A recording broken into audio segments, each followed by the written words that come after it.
What is next in the world of pizza? Well, we're here to find out. We're at the ExCeL in London for the European Pizza Expo. We're going to be looking at all the new trends. We're going to be tasting some samples, seeing what new tech is out, and seeing if there's anything that we can apply to our mobile business back at home in Little Dorset. We're here in the Big Smoke. Let's get in and find out.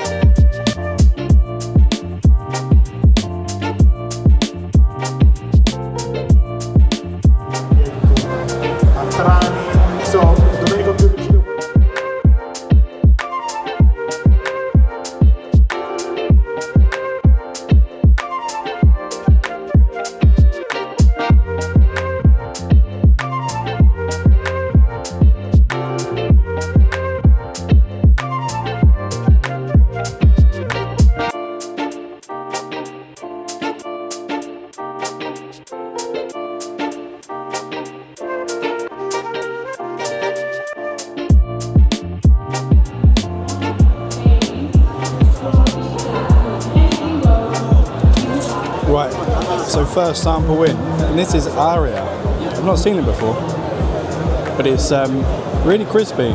It's Caputo flour, but really crispy, really airy. It's interesting.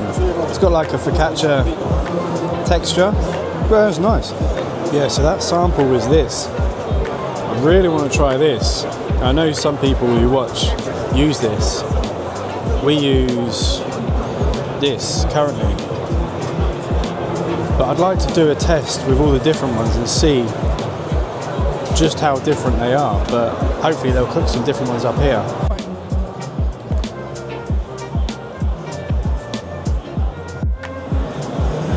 So I think this is the Nuvola flour.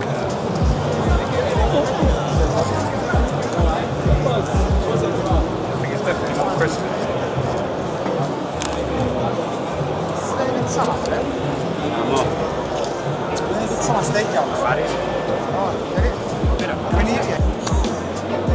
So this is Nuvola flour.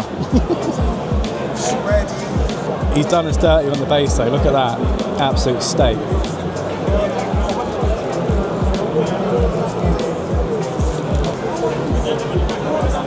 Crispy, light.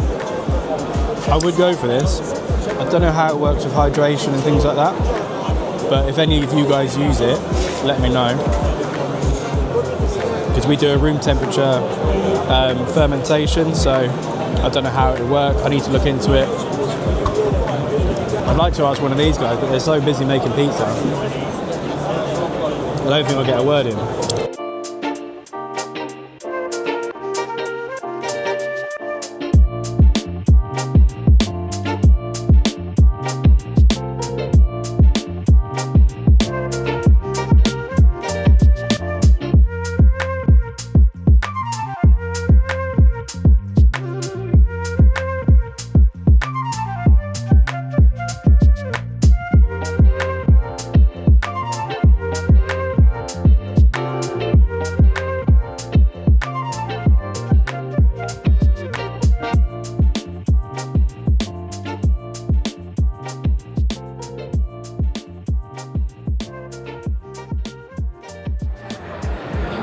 Sample number 2. I think what we're sampling here is the tomatoes. The crust is pretty floppy to be fair, but I'm not worried about that. They just shoved it in my hand, and if someone shoves pizza in our hands, Dan says it's good, so That's really good. let me try it. Tomatoes, I think. So good. It's got a lot of basil in it. It's got an aromatic base. Yeah, that's nice. If I'm sampling these tomatoes, which I think I am, that's a really different flavour. A lot of people just do tomatoes by themselves, but when you start adding in herbs and stuff, it really makes it unique. Those not cooked properly though. No. So these are the tomatoes. I've not seen them.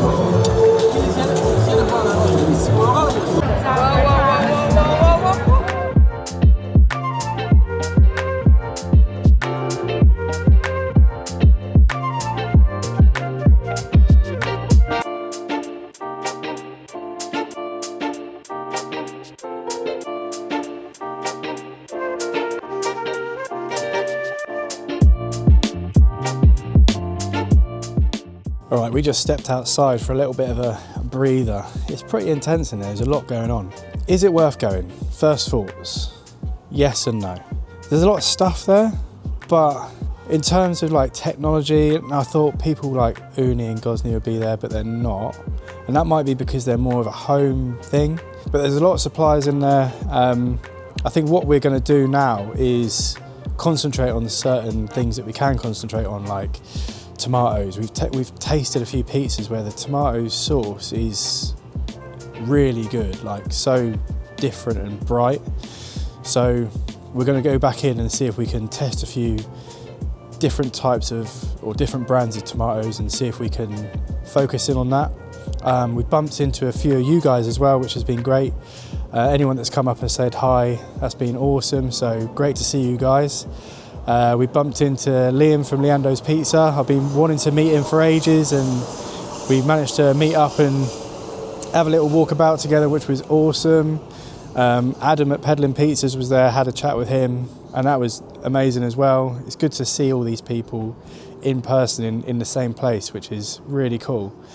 So we're going to head back in and see what else we can get our little hands on. Let's get back in.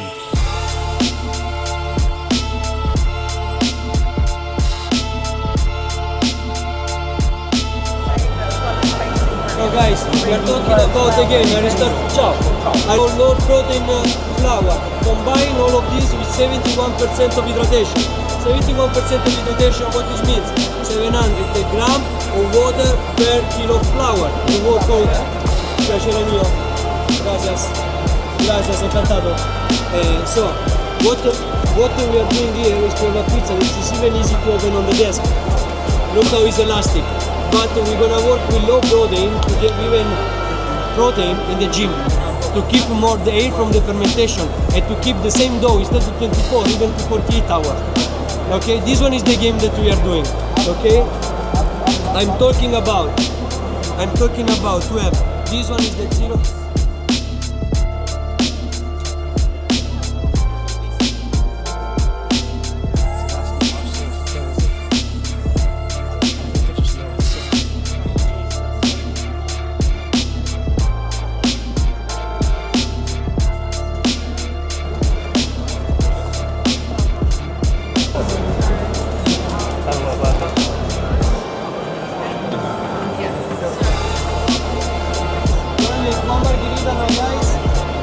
One with the pork, like this everyone can try.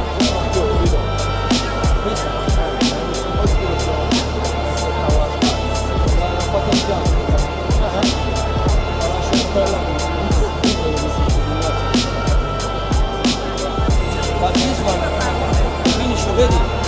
It's so elastic.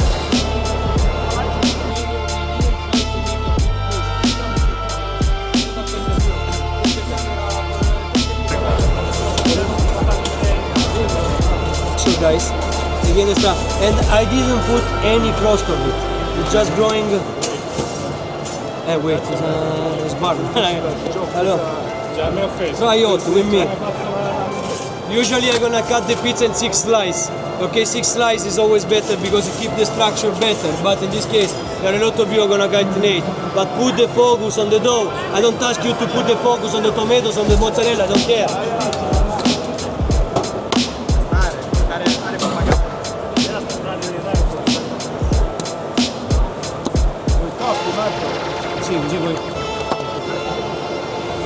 So we just had a little demo from Brandi Molini Italiani, and this, interestingly, is baked at about 305 degrees for about 3 minutes. But it's got quite a rich colour, good structure. Let's give it a try. Is it hot? I think this is a 71% hydration. He said that a few times. I like it. Yeah. What don't you like? It doesn't taste. The dough. Yeah. It's just like a piece of carb for the ingredients.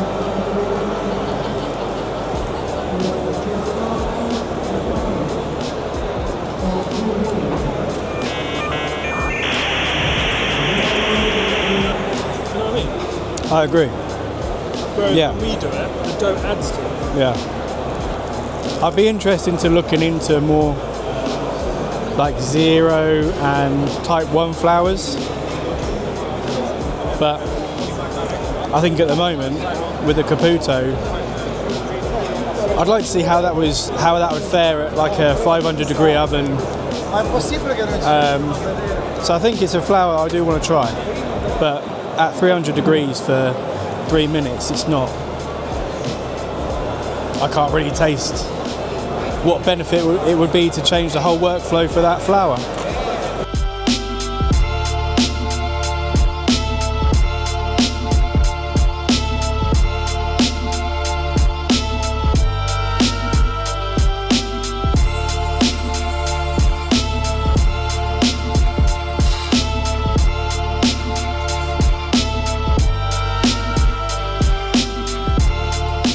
Alright, as you can see, we're out now. We've left the XL. We're on the Sky car. Is it the Sky car? The cloud cable car? From the XL over to where the dome and stuff is. So this is a great time to give you a little evaluation, a review on the Expo. So what did we learn today? So personally, we learned, it sounds silly, but we need to up our tomato game. We tried a load of pizza. The tomato is what makes them so unique to each other. So we want to try and find a tomato or a recipe that's going to make ours unique to us. And when people try a margarita, it just makes it pop. It should be good enough to eat by itself. The Caputo stand, they were serving pizza with no cheese, or well, minimal cheese, and whatever sauce they were using, they didn't have the tomatoes out in front of them, but whatever they were using was really nice. And yeah, it just makes each pizza individual and unique to whoever's using the different tomatoes. So that's one thing we learned. There wasn't much tech or technology there that was new, I wouldn't say. I mean, it is an ancient thing that is, I mean, pizza's been around for God knows how long. How much new technology can there be? We're not a restaurant, so we're not interested in massive ovens or, you know, the electric deck ovens and stuff like that. So it was good to see the Sunmix mixers, and that's where Adam from Peddling Pizzas was. It was good to see them, but they're so expensive. We're just not at that point yet. So we just carry on with our little tractor of a mixer, and it does its best. Would we go again? I think we would. It's worth going just to see people and to see what's going on, to try other pizza, see different suppliers like that flour. So we'll probably leave it here for today. We're going to go off and explore a bit of London while we're here. We've got some massive updates. So I'll tell you now, if you've made it to the end of the video, you're the lucky ones because you're going to hear it here first. So we've managed to get ourselves a little unit. So we're going to have our own little HQ space, a space that we can do all of our prep, store our equipment and things like that. We have stopped the Bluebirds Club. It just wasn't working out. We'll go into it in a bit more detail and in the next couple of videos, but we're now starting another 2 locations. So we're going to be going twice a week, 2 different locations. So we're going to be filming the start-up of both of those locations and explaining how it goes and being real honest about what it takes to start a new location and to draw new customers in. So thank you for watching to the end of the video. Say bye, Dan. Bye. And we'll see you on the next one.